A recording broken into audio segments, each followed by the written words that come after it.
माफी मांगो, राहुल गांधी माफी मांगो। शर्म करो, शर्म करो, हिंदुओं का अपमान नहीं सहेगा हिंदुस्तान। जो राहुल गांधी है उसने हिंदुओं की जो देश का सबसे बड़ा मंदिर है उसमें जो हमारी हिंदुओं को जो आस्था को ठेस पहुंचाई है वो बिल्कुल भी सहने लायक चीज़ नहीं है, उसको हम नहीं सहेंगे। उनकी जो सोच है हिंदू विरोधी शुरू से रही है, वो उसकी जो सोच है वो हम हमेशा देखते आ रहे हैं, टीवी में, न्यूज़ चैनल्स में हम हमेशा देखते हैं। संसद में भी बैठ के इसी तरीके की बयानबाजी करती है कांग्रेस। राहुल गांधी ने बोला हिंदू मतलब हिंसा, राहुल गांधी ने बोला हिंदू मतलब असत्य, राहुल गांधी ने बोला हिंदू मतलब झूठ। झूठ तो राहुल गांधी जी बोल रहे हैं, चुनाव से पहले बोल के गए थे 8500 रुपये देंगे। अब लोग उनके यहाँ जा रहे हैं, कार्यालयों पे जा रहे हैं 8500 रुपये, तब तो उन्होंने बोल दिया खटाखट खटाखट खटाखट। कांग्रेस पार्टी और पूरे विपक्ष का नतीजा आपको पता है। मोदी जी के नेतृत्व में भारत ने तीसरी बार, एनडीए गठबंधन ने तीसरी बार सरकार बनाई है। इससे बड़ा कोई प्रमाण हो नहीं सकता कि हिंदू किसके साथ है। हमें सारे हिंदू भाई को एक होके इन्हें बहुत बड़ा जवाब देना चाहिए। हिंदुस्तान है ये, आउट ऑफ कंट्री नहीं है। जैसे ये भाषण दिए इन्होंने, भड़काऊ बयान दिए इन्होंने, गलत है ये। हम तो यही कहेंगे कि हिंदुस्तान ये सहन नहीं करेगा, उन्हें माफ़ी मांगना चाहिए। नमस्कार, मैं हूं कृष्ण मालन। राहुल गांधी ने संसद में दिए बयान के बाद में संसद में तो हंगामा जारी अभी तक है, लेकिन वह हंगामा अब संसद के बाद सड़कों पर दिखाई देने लगा है। दिल्ली की सड़कों की बात करें तो आज आईटीओ पर युवा हिंदू आज सड़कों पर है। हिंदू माफ़ी मांगने की अपील कर रहा है। राहुल गांधी माफ़ी मांगो, माफ़ी मांगो। इनके हाथों में पट्टिकाएं लगी हुई हैं क्योंकि उन्होंने हिंदुओं का अपमान किया है। अब यह अपमान हिंदुस्तान सहन नहीं करेगा। तो आप हिंदुस्तान यह सहन नहीं करेगा? देखिए जी, इसमें जो देखिए इसमें हिंदुस्तान अपमान बिल्कुल सहन नहीं करेगा। हमारे प्रदेश अध्यक्ष श्री वीरेंद्र सचदेवा जी के नेतृत्व में हमारे दिल्ली के अनेकों स्थानों पर आज हम प्रदर्शन कर रहे हैं, जिसमें जो राहुल गांधी है उसने हिंदुओं की जो देश का सबसे बड़ा मंदिर है उसमें जो हमारी हिंदुओं को जो आस्था को ठेस पहुंचाई है वो बिल्कुल भी सहने लायक चीज़ नहीं है, उसको हम नहीं सहेंगे। इसलिए हमारे दिल्ली में हर चौराहे पे, हर नुक्कड़ पे हम प्रदर्शन कर रहे हैं। आपको लगता है कि जानबूझ करके ये बयान दिया गया? उनकी जो सोच है हिंदू विरोधी शुरू से रही है, वो उसकी जो सोच है वो हम हमेशा देखते आ रहे हैं, टीवी में, न्यूज़ चैनल्स में हम हमेशा देखते हैं। संसद में भी बैठ के इसी तरीके की बयानबाजी करती है कांग्रेस।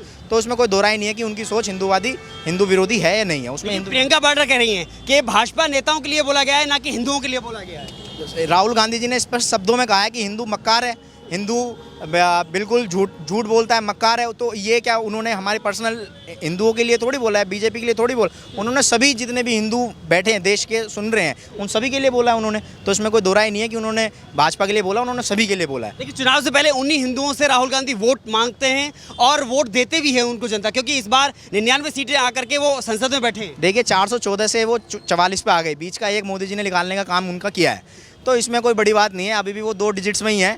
और हम, आपको पता ही है कि पहली बार ऐसा हुआ है कि लगातार तीसरी बार किसी एक पार्टी की इतनी बड़ी बहुमत से सरकार आई है, तो उसमें किसी को हमें बताने की जरूरत नहीं है कि हिंदू किसके साथ है। तो ये बौखलाई हुई है सरकार, बौखलाई हुई सरकार है, सरकारी बौखलाई हुई है। उसमें किसी को कुछ हस्तक्षेप है ही नहीं, कोई क्वेश्चन है ही नहीं, बौखलाई हुई सरकार है। इसमें कोई आपका विपक्ष बौखलाया हुआ है। विपक्ष पूरा का पूरा बौखलाया हुआ है। कांग्रेस पार्टी सिर्फ चंद सेकुलर वोटों को खुश करने के लिए भारत में जो 80%, 79% हिंदू हैं उनको गालियां दे रहे हैं। राहुल गांधी ने बोला हिंदू मतलब हिंसा, राहुल गांधी ने बोला हिंदू मतलब असत्य, राहुल गांधी ने बोला हिंदू मतलब झूठ। झूठ तो राहुल गांधी जी बोल रहे हैं, चुनाव से पहले बोल के गए थे 8500 रुपये देंगे। अब लोग उनके यहाँ जा रहे हैं, कार्यालयों पे जा रहे हैं 8500 रुपये, तब तो उन्होंने बोल दिया खटाखट खटाखट खटाखट। अब वो नहीं दे पा रहे। और मोदी जी ने चुनाव के पहले दिन, प्रथम दिन ये घोषणा की थी कि कांग्रेस पार्टी 3 अंक तक नहीं पहुँच पाएगी। और आज मैं और आप जुलाई के महीने में खड़े हैं। कांग्रेस पार्टी और पूरे विपक्ष का नतीजा आपको पता है। मोदी जी के नेतृत्व में भारत ने तीसरी बार, एनडीए गठबंधन ने तीसरी बार सरकार बनाई है। इससे बड़ा कोई प्रमाण हो नहीं सकता कि हिंदू किसके साथ है। देखिए, कल हमने देखा कि लगभग 2 घंटे तक उन्होंने अपना भाषण दिया संसद में, लेकिन आज जब देश के प्रधानमंत्री बोलते हैं तो उस बीच में हंगामा जारी है। अब ये तो कांग्रेस का है, राहुल गांधी जी बोल के निकल लिए। अब जब मोदी जी की बोलने की बारी आई है, हमारे बोलने की बारी आई है, तो अब वो सदन में हंगामा करके, शोर मचा के मोदी जी को, आवाज़ को दबाने की कोशिश कर रही है। लेकिन देश की जनता बखूबी जवाब देना जानती है। 3 बार से हर 5 साल में इनको जवाब दे दिया जाता है और आने वाले समय में इससे बड़ा जवाब दिया जाएगा। और मोदी जी भी ऐसे सेकुलर लोगों को राम मंदिर की घोषणा कर 370 हटाकर और आने वाले समय में कॉमन सिविल कोड लागू कर जनसंख्या नियंत्रण कानून कर इनको फिर से जवाब दे दिया जाएगा। लेकिन दिल्ली की जनता कब तक प्रदर्शन करेगी? ये जब तक करती रहेगी जब तक ये माफ़ी नहीं मांगेंगे जी।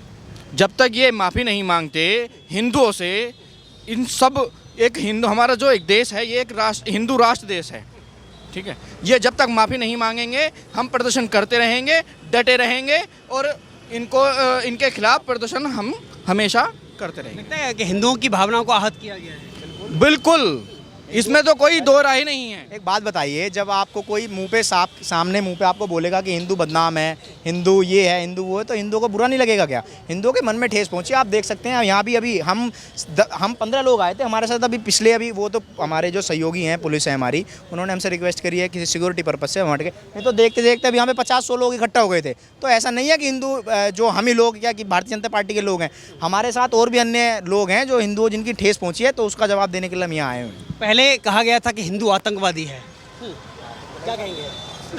लेकिन मैं दिखाना चाहूँगा जो हाथों में तख्तियाँ लेकर के दिल्ली जनता युवा मोर्चा के जो ये कार्यकर्ता हैं यहाँ पर आए हैं जी, कुछ कह रहे थे। इससे पहले भी कांग्रेस पार्टी ने हिंदुओं के लिए आतंकवादी शब्द का प्रयोग किया है।